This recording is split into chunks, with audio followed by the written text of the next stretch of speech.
What do you think should happen here? Yeah, well, I think he needs to announce right now that he's out and then let whatever process. And, this has become a national conversation. But let's face it, this is a conversation for the Democrats of Maine to decide who they want as their senatorial candidate. So, no, it's not Jim Himes. It's not Bernie Sanders. It's not Elizabeth Warren. It's not Justice Democrats. It is the Democratic electorate of Maine that needs to express itself here. But one thing's for sure, which is that he needs to step aside. He did win that primary election under very different circumstances than we know now, but he, I think, has some leverage, but it helps no one for him to exercise that leverage. But here's the thing.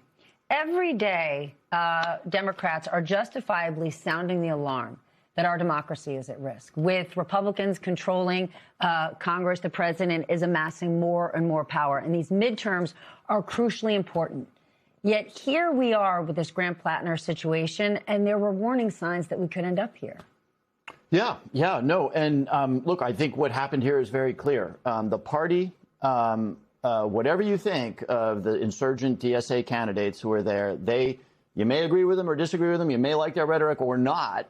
But it is indicative of the fact that too many Democratic voters are de-energized by, quote unquote, the establishment. And the way I read that is that, we have become a party of the coastal America.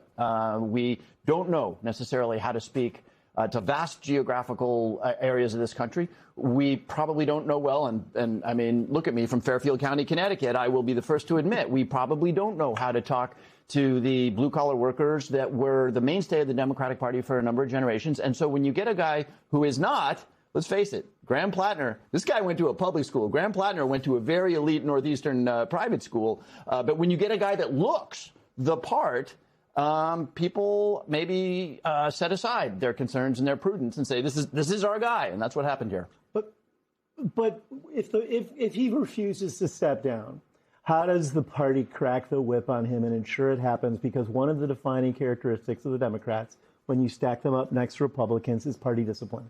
And Republicans are just, I think, historically, for a variety of reasons. Some of this isn't the party's fault. The Democrats are a diverse party. It's a big tent. The Republican Party is less diverse. But when they want to crack the whip, they do. And obviously, we've seen Trump intervene in various races. That's a different factor that the Democrats don't have. But what does the Democratic Party in Maine do functionally if Plattner doesn't step aside? Yeah, I mean, I would disagree with the premise here, right? I mean, Donald Trump, a guy who was a Democrat from New York City, led a successful hostile takeover of the Republican Party, and the party of Mitt Romney and John McCain couldn't do a darn thing about it, right? And by the way, all of these guys who spent their entire lifetime saying we're pro-immigration, we're pro-free trade, we're anti-union, are now saying exactly the opposite. So I don't accept the premise. I'm not saying that we should be Donald Trump, that the Democrats should be Donald Trump. What I'm saying, because I think the issue of party discipline predated Donald Trump.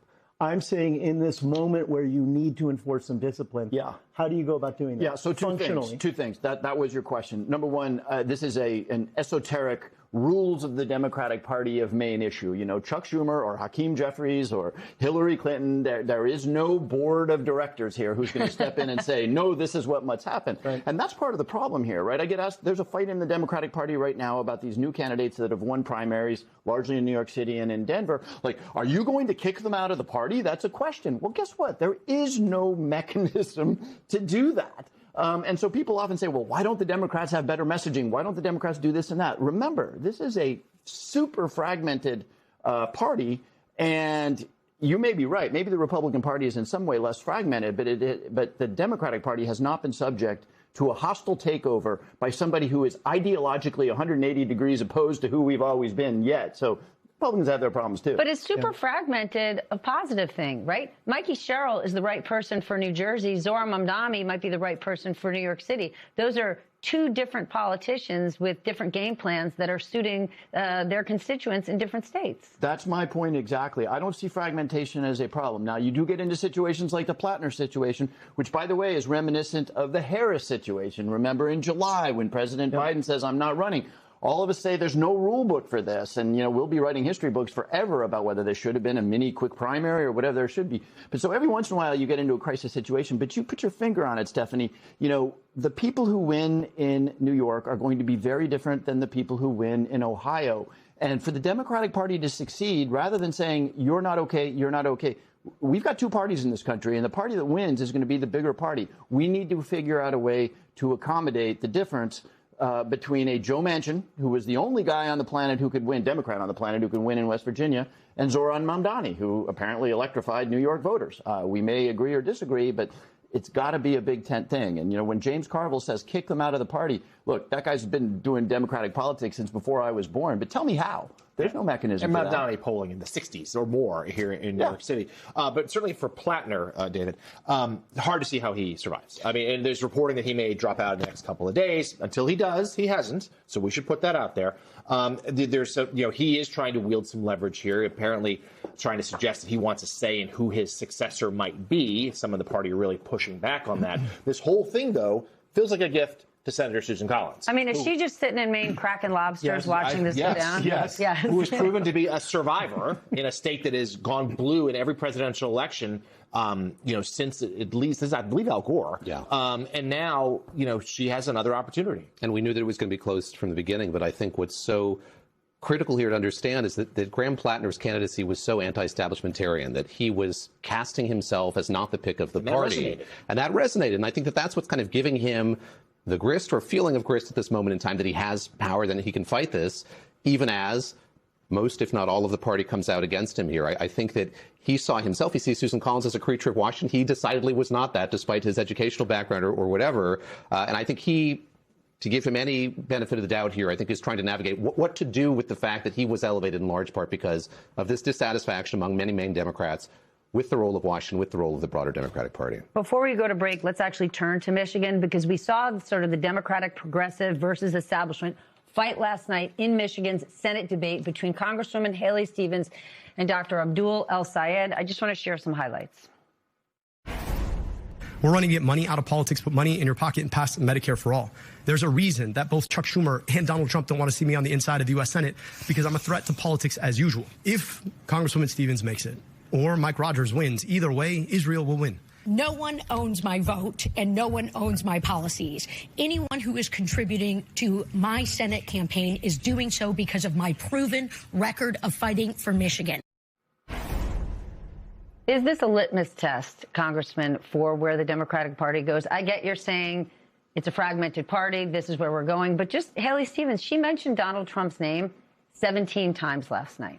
So when you think about what's the path forward, what are people looking for, those are two very different things. Yeah. And look, Michigan, and I won't pretend to understand Michigan politics well, but this is being framed as Haley Stevens over here on the right and the other candidate way over here on the left. That clip you played, he said Medicare for all, which is hardly a radical Bolshevik position, and get money out of politics, right? I'm sort of a pragmatic centrist Democrat. I agree. I suspect Haley probably agrees with that. So he's not spouting radical Bolshevik stuff. Now, when he says we're going to get money out of politics as a candidate, you're going to need to explain. And I know that the activist debate hates this. I know that they hate this. But when the Supreme Court rules that money is a form of speech, which, by the way, is god-awful ruling, you're going to have to tell me how, as a freshman senator, you're going to deliver on that promise. Now, I think what people see is he's saying it, so he's going to fight for me. This is Graham Plattner, too. I mean, Zoran Mamdani, right? You think Zoran Mamdani is really going to get municipally owned grocery stores? No, he's not. But when he talks about that, people say, he's getting me. He's getting me, and that's enough to get. By the way, when Donald Trump says, I'm beating up on Walmart over beef prices, that's insane. This table agrees that that's insane, and it's not going to stop inflation. But America looks at that and says, we had Joe Biden talking about transitory inflation, and Trump's at least trying. He's calling the Walmart guy up and says, I'm sicking the DOJ on you if you don't lower prices. America sees that and says, hey, I'll take that guy. How about making that an ad, sir?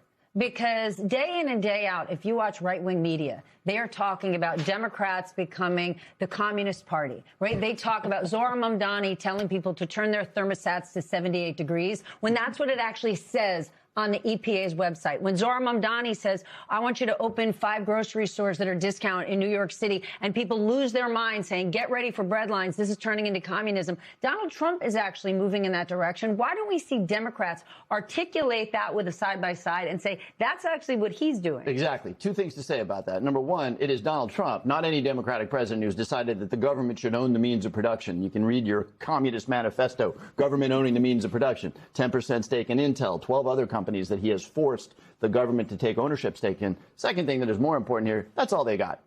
That's all they got. They got a president whose numbers are in the garbage, in the tank, because he said, I'm going to lower your prices and not get into stupid wars. And he got into a stupid war and raised prices. And that's all they got. And look, I don't think that's going to be persuasive at the end of the day, especially if we as a party can stay laser focused on affordability, the price of energy, the price of food, the price of health care. If we deliver that message, he's going to get stomped. If it is the price of food, then do you think it's the right idea to call the CEO of Walmart and say, lower your prices? Look, that's politically powerful. Again, America is just looking for people who will do stuff. No, it's not going to work in the long run. And in fact, now if you really want to talk about how you make this stuff happen, you have a conversation about tariffs, et cetera, a lot of complicated conversations. But at a moment of real frustration, people will take the guy who's saying, I'm calling up and sicken prosecutors on Walmart. It's an insane idea, but it has some political power to it.